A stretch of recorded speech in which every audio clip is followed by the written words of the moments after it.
Praise the lord. పునరుద్ధానుడైన యేసుక్రీస్తు నామంలో మీ అందరికీ శుభాభివందనాలు. బాగున్నారా? యేసయ్య మీ అందరినీ ఆశీర్వదించును గాక. అనుదిన వాత్సల్యతను నేటి వాక్య ధ్యానాంశాన్ని ఈ ఉదయకాలం ధ్యానించుకుందాం రండి. పరిశుద్ధ బైబిల్ గ్రంథములో నుంచి 46వ సంకీర్తన మొదటి మాట 2వ లైన్ నేను చదువుతాను. వీలైతే బైబిల్ తెరిచి వాక్యాన్ని గమనించండి. ఆపత్కాలములో ఆయన నమ్ముకొనదగిన సహాయకుడు. యేసయ్యకి మాత్రమే మహిమ కలుగునుగాక. ప్రియమైన దేవుని పిల్లలారా, దైవ జనమా, పరిశుద్ధ సంఘమా, ఈ వాక్యం వింటున్న నీతో, నీ కుటుంబంతో, ఈ ఉదయకాలం వింటున్న, ఈ వర్తమానాలు వింటున్న ప్రతి వ్యక్తితో నా దేవుడు ఈ ఉదయకాలం ఒక ప్రత్యేకంగా నీ జ్ఞాపకం చేస్తున్నాడు. దేవుని మాటను గుర్తు చేస్తూ, ఆపత్కాలములో ఆయన నమ్ముకొనదగిన సహాయకుడు. ఏవండి, ఈ రోజున నీకు సహాయం చేసేవారు లేరు, ఈ రోజున నిన్ను ఆదుకునేవారు లేరు, ఆపత్కాలములో పలకరించే వాళ్ళు లేరు. కృంగిపోయావు, కన్నీళ్ళ మధ్యలో బ్రతుకుతూ ఉన్నావు కదూ.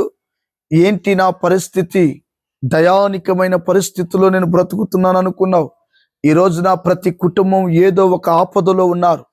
ప్రతి వ్యక్తి ఏదో ఒక సమస్యలో తల్లడిల్లిపోతూ ఉన్నారు. కొంతమంది ఇల్లు కొన్నాం, కలిసి రాలేదు, దీని మీద ఏదో శాపము ఏలుబడి చేస్తుంది, దీని నుంచి మమ్మల్ని విడిపించే వాళ్ళు ఎవరు అని ఒక ఆపద.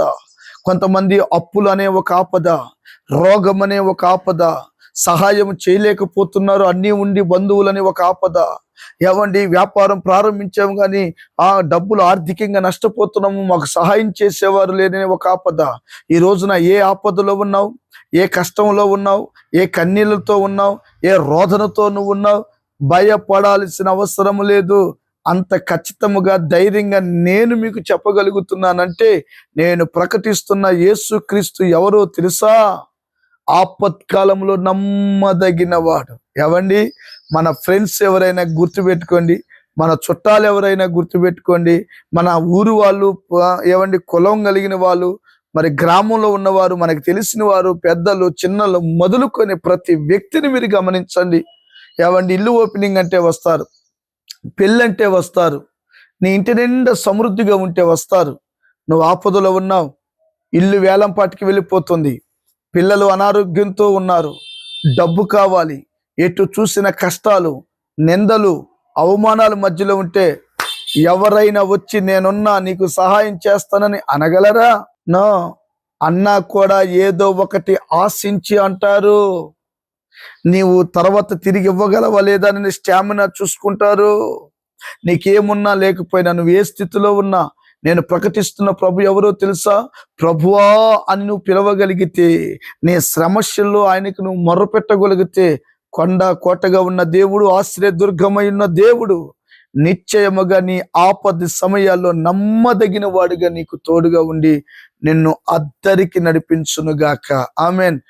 మీకు టూకీగా ఒక మాటని జ్ఞాపకం చేస్తా. ఇజ్రాయేల్ ప్రజలు ఐగుప్తు నుండి కానాను ప్రయాణం. ఏవండి, రానే వచ్చారు, ఎర్ర సముద్రం దగ్గరికి వచ్చారు. అపాయం, ప్రమాదం, వెనక శత్రువులు, సహాయం చేసేవాళ్ళు లేరు, దిక్కుతోచని పరిస్థితి. ఏం చేయాలి?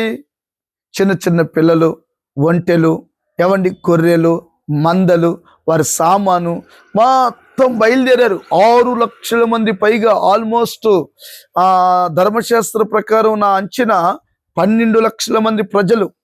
ఏవండి, భార్యను లెక్కించరు, పిల్లలు ఒక 2 లక్షల మంది ఉంటారు, ఇంచుమించు 12-13 లక్షల ప్రవాహ జనము.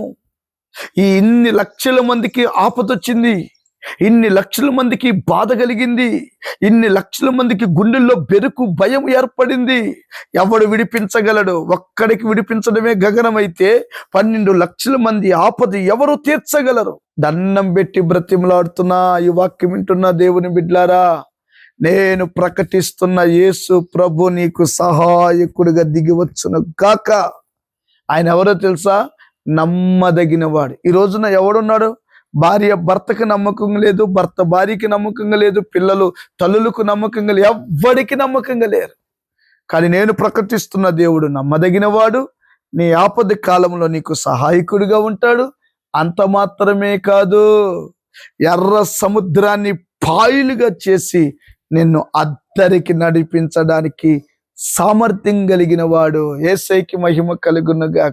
వారి భయాన్ని, సమస్యను తొలగించి నోటి నిండా నవ్వు కలగజేసిన దేవుడు ఈ ఉదయకాలం నీతోనే మాట్లాడుతున్నాడు. బిడ్లారా, నువ్వు ఏ శ్రమలో, ఏ అగాధంలో, ఏ పరిస్థితుల్లో ఉన్నావు నాకు తెలీదు. నమ్మదగిన దేవుడి దగ్గరికి రా, నమ్మదగిన వాని వైపు చూడు, నీ కార్యం సఫలమగునుగాక. ఆమెన్. ప్రార్థన. ప్రేమ కలిగిన తండ్రి, మహాపరిశుద్ధుడా, ఆపత్కాలంలో నీ ఒక్కడివే నిలిచి ఉండే దేవుడు అని మరొక్కసారి జ్ఞాపకం చేశావు. ఏ ఏ సమస్యలు, కష్టాల్లో ఉన్నారో ఆ బిడ్డలకు తోడుగా ఉండి విడిపించి నవ్వును కలగ చేయమని యేసు నామమున అడిగి పొంది నాము తండ్రి. Amen. Thank you. God bless you. దేవుడు మీ అందరినీ దీవించునుగాక. ఈ అనుదిన వాత్సల్యత వింటున్నారు కదూ, అనేకులకు షేర్ చేయండి, తెలియపరచండి. ప్రభు మిమ్మల్ని దీవించునుగాక. Thank you.